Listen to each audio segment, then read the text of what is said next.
Been thinking lately, has everything lost its meaning? Have we gotten to a point of consumerism in our world to where nothing has any significance whatsoever? You might hear a bit of an echo in the video today. I'm out here in my old 55 low cab forward water truck.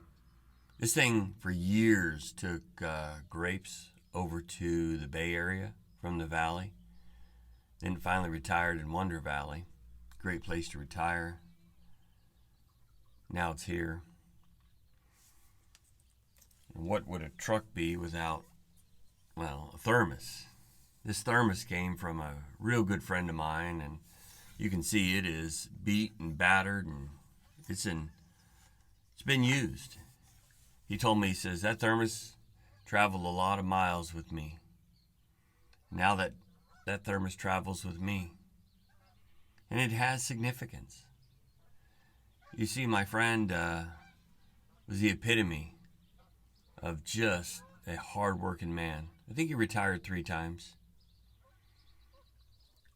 He's a Korean War vet, served our country.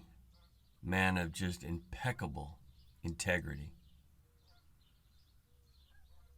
When I look at this thermos, I think about the life that he lived. When I'm in this truck, I think about the work that it did.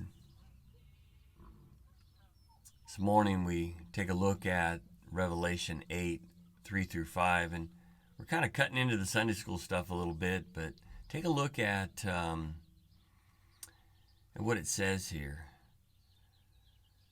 It says that another angel came and stood at the altar having a golden censer, and there was given unto him much incense, that he should offer it with the prayers of all the saints, and upon the golden altar which was before the throne. This is a picture looking back to the tabernacle and the temple of the altar of incense that was symbolizing the prayers of the saints. When I see this thermos, I think of my friend. I think of his integrity. I think of his work. That altar of incense pictured the prayers of the saints going up. I've heard people say sometimes, I feel like my prayers don't go any further than the ceiling. And what you see here is, that's not so. God hears those prayers, and those prayers go up. In Psalms 141:2, it says, may my prayers be set before you like incense. And so the psalmist is connecting with that picture and saying, God, hear my prayers. Interesting the kind of prayers that we might pray. One may be a prayer of supplication where you're just asking God, maybe for your daily needs, maybe for your heartache, maybe for the salvation of your kindred, your family. Sometimes that leads right into intercessory prayer where you're just praying for others. I was taught in college by a roommate about imprecatory prayers, and you can read those in the Psalms. This is about, God exercising his hand of justice in times of need. We know in the New Testament, Jesus implores us to pray for our enemies, those that despitefully use you.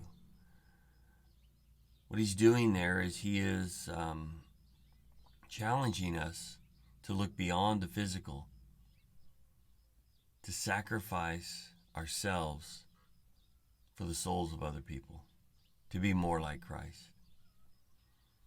So what can we learn from this?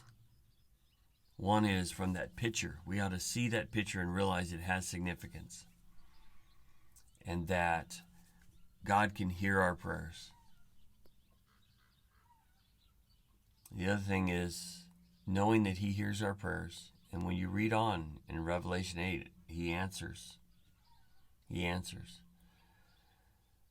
We got to be assured for that. I think sometimes we may get discouraged in our prayers because we think he's not hearing us. Let me encourage you to do this. Add with your prayer fasting. Add with your prayer fasting.